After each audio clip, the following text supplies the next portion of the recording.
बंधुओं,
कन्हैया ने दर्शन दिया और वो बालक धन्य हो गया।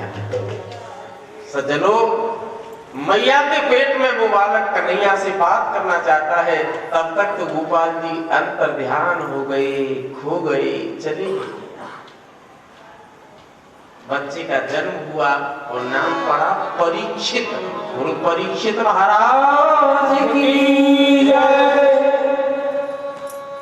एक बात बताऊं आपको, मनुस्मृति में लिखा हुआ है, जब तक बालक का नालोच्छेदन नहीं होता, नालोच्छेदन माने नार तट का कुछ सदुपयोग होता है और कुछ दुरुपयोग भी होता है। और दूसरी है महालक्ष्मी, गांवन में कहीं 20 उनकी कमाई, दूसरे शब्दों में खून पसीने का पैसा, कठिन परिश्रम से कमाया हुआ धन, उसका कभी दुरुपयोग नहीं होता। और तीसरी है अलक्ष्मी। अलक्ष्मी माने सरासर अन्याय और बेईमानी से कमाया हुआ पैसा। एक निवेदन कर दूं, एक बात कह दूं आपसे, अन्यायोपार्जितम द्रव्यम 10 वर्षाणि तिष्ठति। जी हाँ, चाणक्य नीति, अन्यायोपार्जितम द्रव्यम, सरासर बेईमानी और अन्याय से जो पैसा कमाया जाता है, 10 वर्षाणि तिष्ठति, 10 साल तक रुकता है बस। प्राप्तेच एकादशे वर्षों, एकादश माने 11, और जैसी 11वीं साल लगी कि वो धन विनश्यति मानी नष्ट हो जाता है। मूलम विनश्यति, मूल समेत खत्म हो जाता है। बेईमानी से कमाया हुआ पैसा 10 साल तक चलता है, बस शास्त्र में लिखा हुआ है। 11 साल लगी और पैसा बर्बाद हुआ, घर के पैसे कौन ले जाता? और ज्यादातर ये पैसा वकीलों पे और डॉक्टरों पे जाता है। वकीलों पे जाता है माने मुकदमा लगता है, और डॉक्टरों पे जाता है माने बीमारी लगती है, रोग लगती है। जरासंध से जीता हुआ मुकुट छिपा के रख दिया पांडवों ने। आज दैव योग से हुए मुकुट अपने मस्तक पे पहन लिया परीक्षित ने, और जंगल में घूम रहे। आपके चरणों में हे गुरुदेव प्रणाम, आपके सारे तीर्थ धाम आपके चरणों में। हे गुरुदेव प्रणाम, आपके सारे तीर्थ धाम आपके चरणों में। हे गुरुदेव प्रणाम, आपके चरणों में।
शंकर भगवान आपके चरणों में।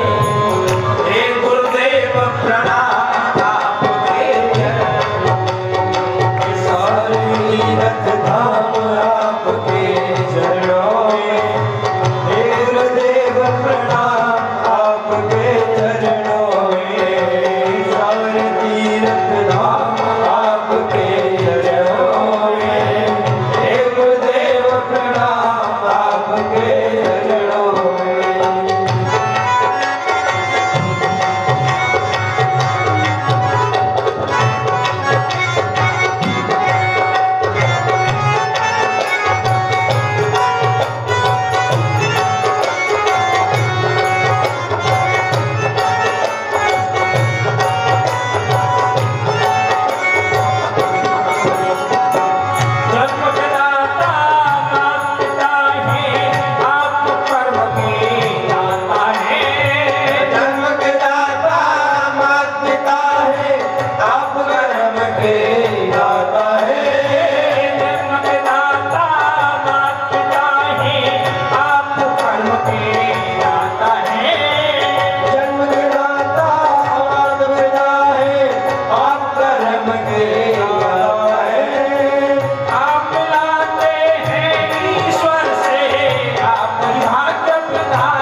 ज्ञानी, चाहे सुबह और शाम